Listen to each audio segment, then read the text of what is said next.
Hari ini kita melanjutkan materi tentang distribusi menghitung V-drop gitu ya.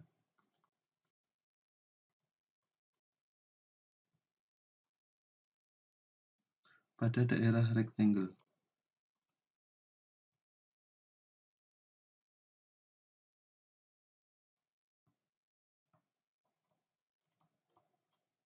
Triangle, maaf.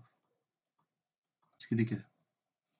Gitu ya. Jadi di sini misal kita punya kemarin seperti halnya yang daerah rectangle atau persegi panjang, kita punya daerah yang segitiga gitu ya.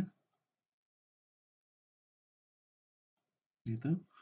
Maka kita akan melihat kawat distribusinya gitu ya. Kawat distribusinya itu kita asumsikan dia berada di tengah. Nah, besar arus total yang masuk gitu ya, IT gitu, IT, dan dia memiliki model dari ujung ke ujung, yaitu indeks N gitu ya, dan sekaligus indeks M. Nah, N dan M ini merupakan suatu panjang dari salurannya. Nah, tidak lupa juga kita punya model lebarnya gitu ya. Model lebarnya yaitu adalah wake gitu. Wake lebar, dan kita juga punya model yang ada di sapuan beban yang ada di sini, yaitu adalah X dari satu titik menuju ke suatu titik. Nah, sehingga dari model yang ada di tengah, kawat distribusinya yang ada di sini gitu ya. Tapi ini hanya perkiraan, bisa saja dia memutar seperti itu. Nah, kita cukup modelkan satu, yaitu ada di tengah saja. Dan total arus masuk gitu ya, total arus masuk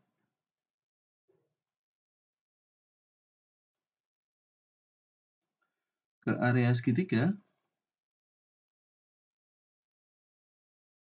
yaitu nilainya adalah IT sama dengan SKVA dibagi akar 3 dikali K pi line to line, dengan sudutnya yaitu adalah min cos minus inverse gitu ya, PF dalam ampere.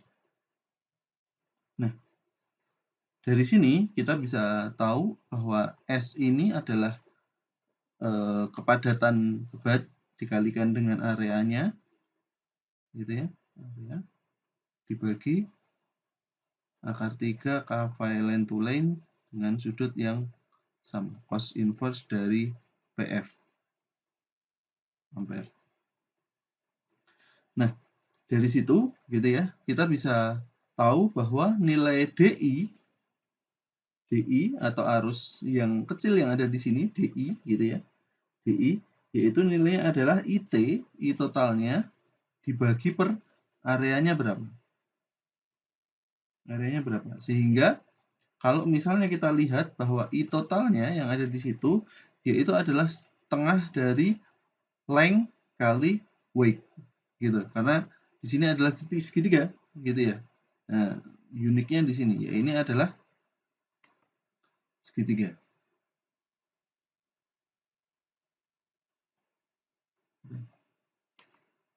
Sehingga dari DI yang ada di situ kita punya yaitu adalah 2 kali IT dibagi W kali length ampere per kilometer persegi. Nah, dari situ kita bisa melihat nilai DI-nya,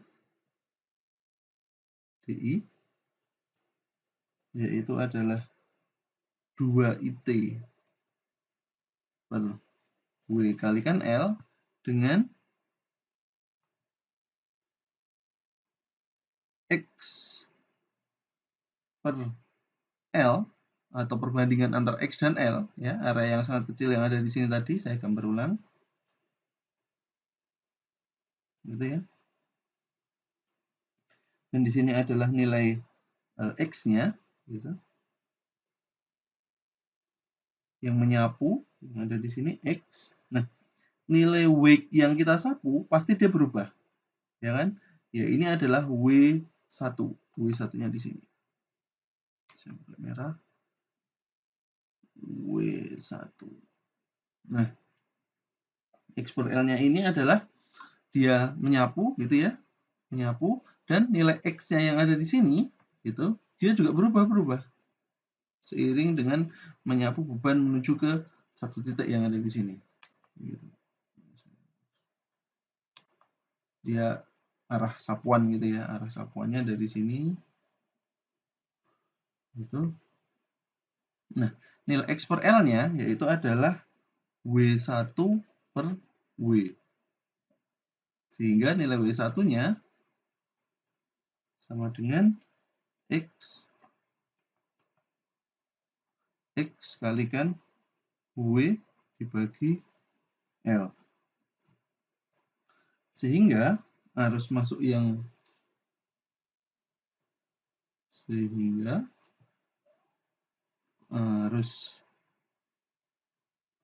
masuk tiap segmen gitu ya, nilainya adalah I sama dengan IT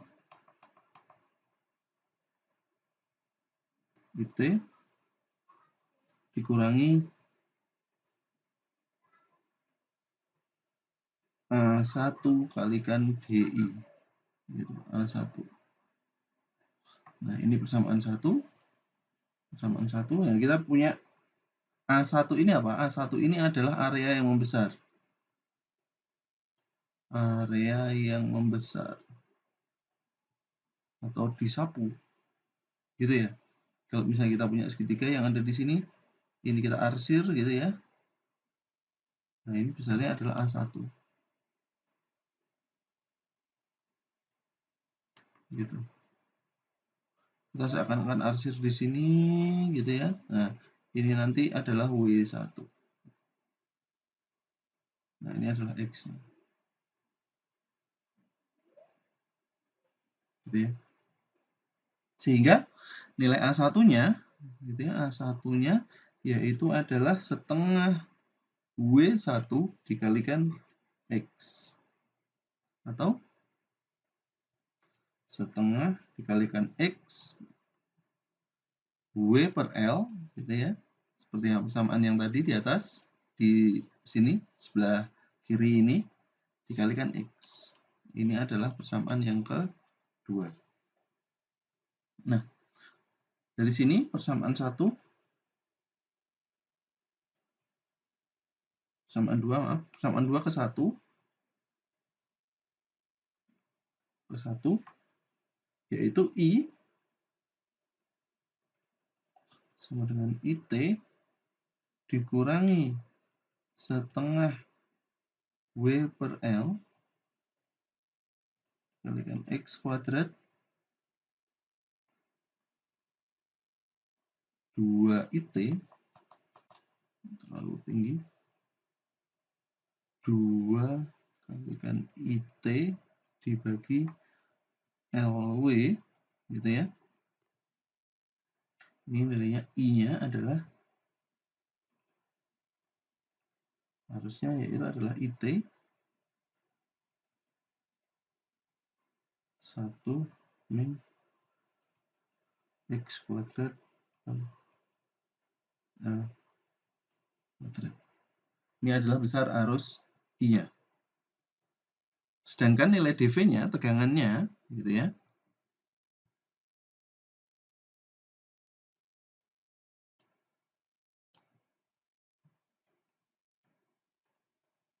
dV yaitu adalah real. Masih ingat ya, real dari Z kali I. Kalau misalnya yang ada di model yang kita kemarin, ya, karena di sini adalah kita sapu yang kecil, Z kalikan DX dikalikan I. Gitu ya.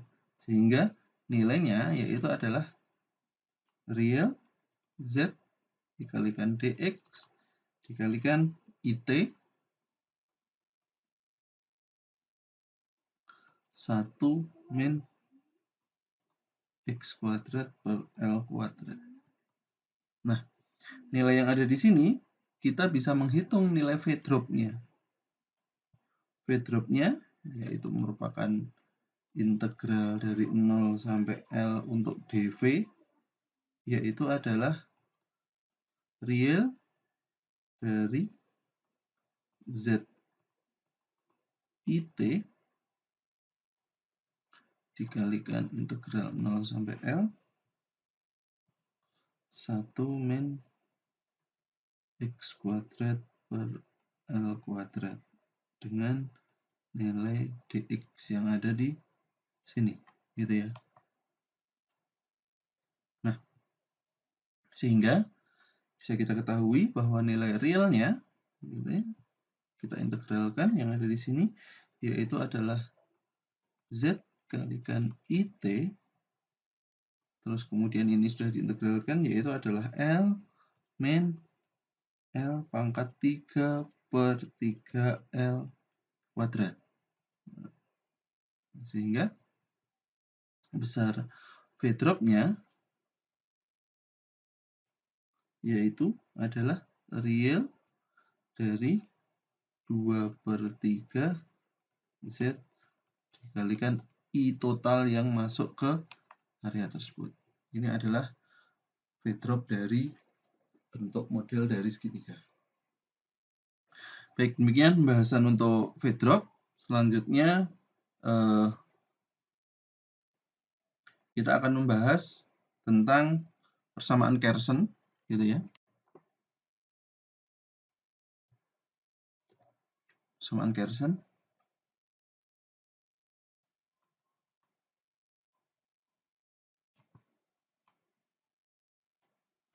Nah, persamaan Carson ini, gitu ya, ini digunakan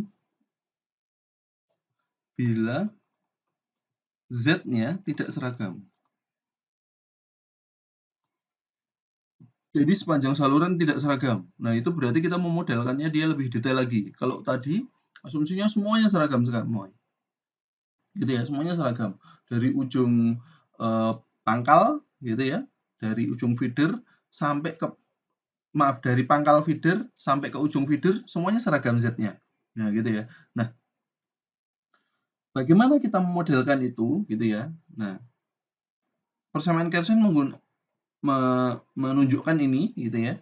Nah, sebagai asumsi gitu ya, sebagai asumsi biasanya sistem distribusi ini tidak balance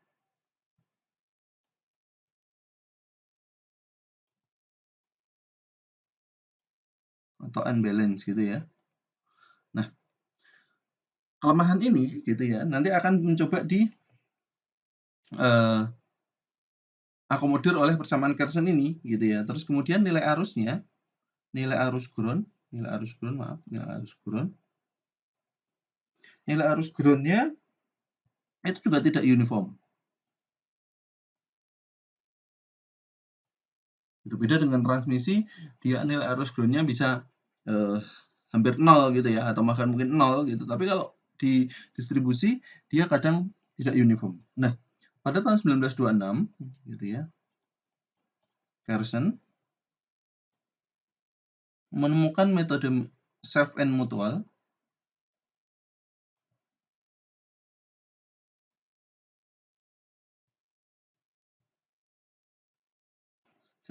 impedance untuk bermacam konduktor.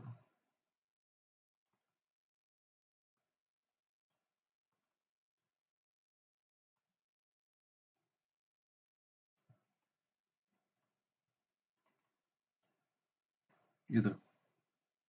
Nah, Carson gitu ya,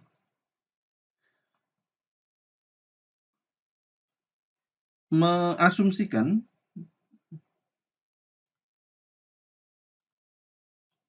bahwa bumi atau ground infinite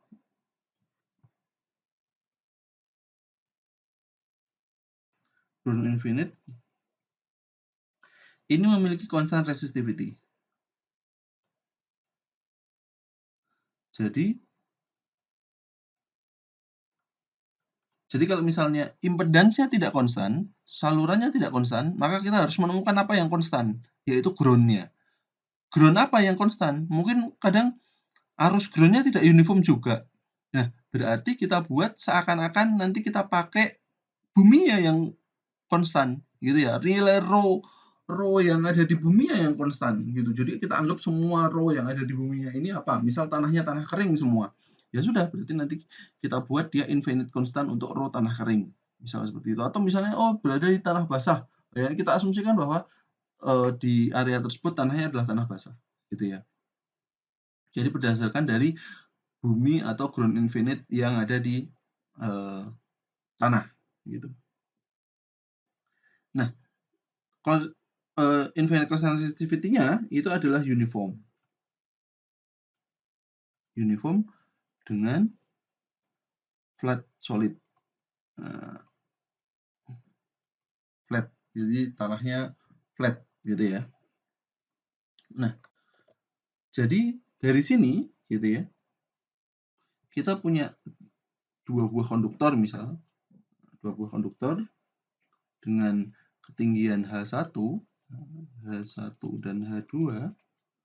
Ini adalah konduktor 1.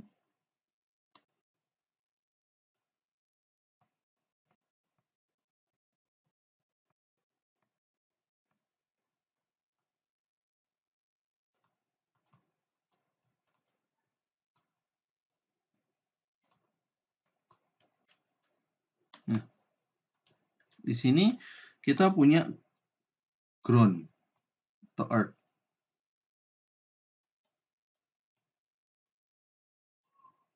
Nah, oleh Kersen gitu ya, oleh Kersen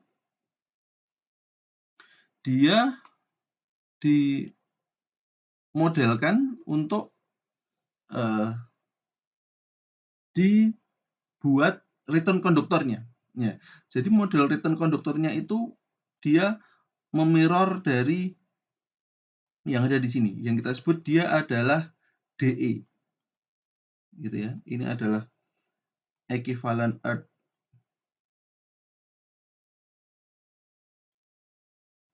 Warna merah biar ini adalah menunjukkan mirrornya gitu ya. Ini adalah equivalent earth return conductor.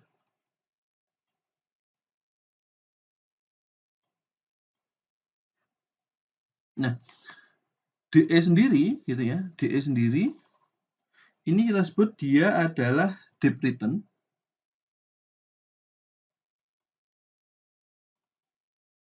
Gitu ya, deep return. Nah, besarnya itu adalah 2160 dari persamaan Kersennya gitu ya. Rho per frekuensinya. Nah, satuannya tapi dia masih feet. Gitu ya. Karena standarnya yang ada di situ. Nah, kalau misalnya kita mau rubah meter, ya kita kalikan 0,305 dikalikan 2160 akar rho per frekuensi dia dalam meter. Nah, rho di sini atau resistivity tanah, rho tanah, kita punya beberapa macam gitu ya. Contohnya kalau kita punya rho berapa? 100 gitu ya. Ini contohnya adalah tanah basah.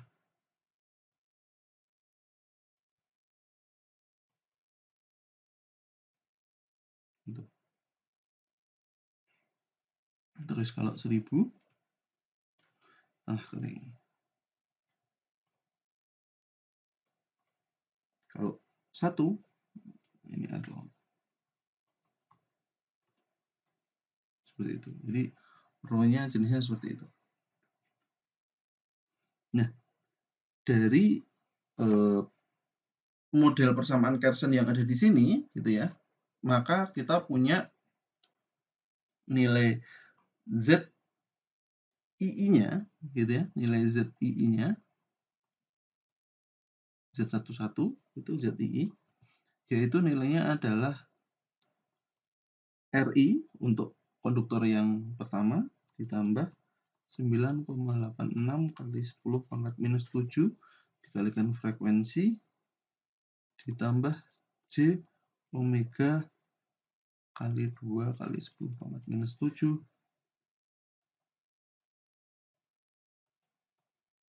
ln sebagai MR-nya ditambah ln DE-nya.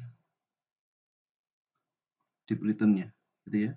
Ini dalam ohm per kilometer. Sedangkan nilai ZIJ-nya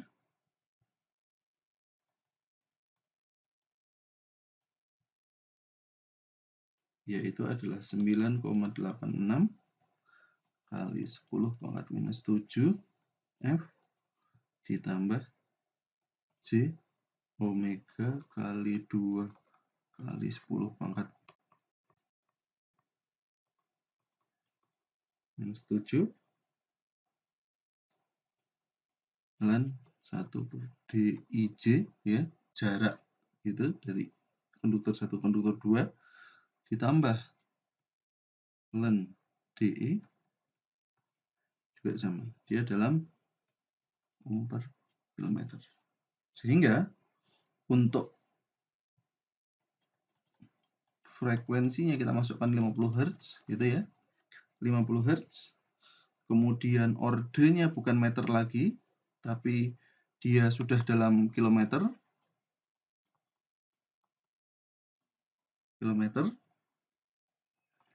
Maka nilai ZII-nya gitu ya,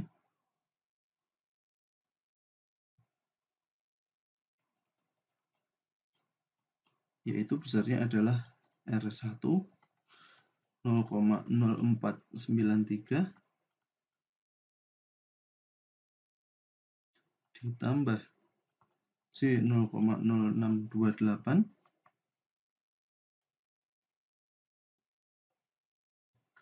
ln dari GMR-nya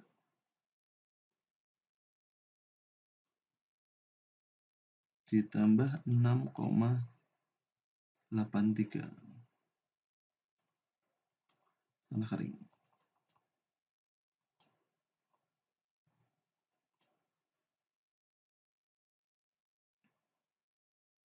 Dia dalam ohm per kilometer.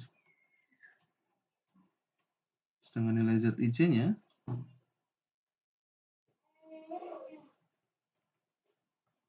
yaitu adalah 0,0493 ditambah C 0,0628 ln jaraknya gitu ya, DIJ ditambah 6,843 ohm per kilometer. Ini adalah nilai ZIJ-nya. Nah, di sini kita bisa tahu juga untuk nilai ZI, sehingga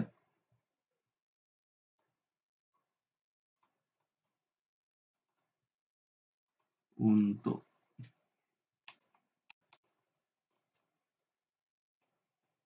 konduktor distribusi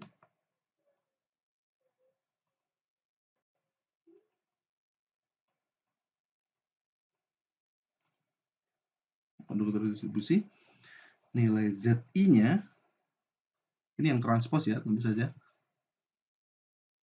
Ini yang transpose.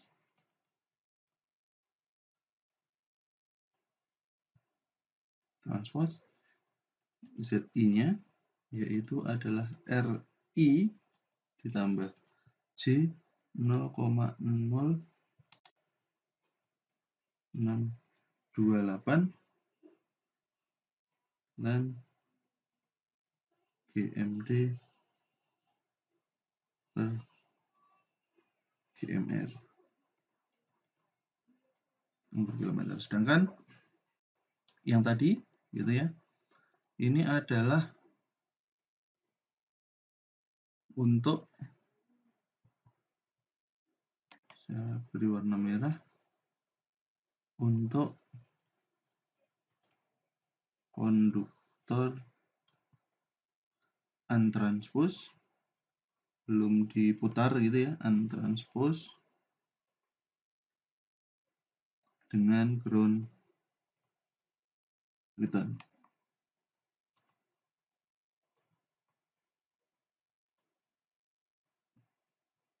Jadi dua ini gitu ya, dua ini adalah untuk persamaan untranspose ya. Baik, demikian untuk model Carson. Nanti akan kita bahas lagi untuk impedansi pada sistem distribusi.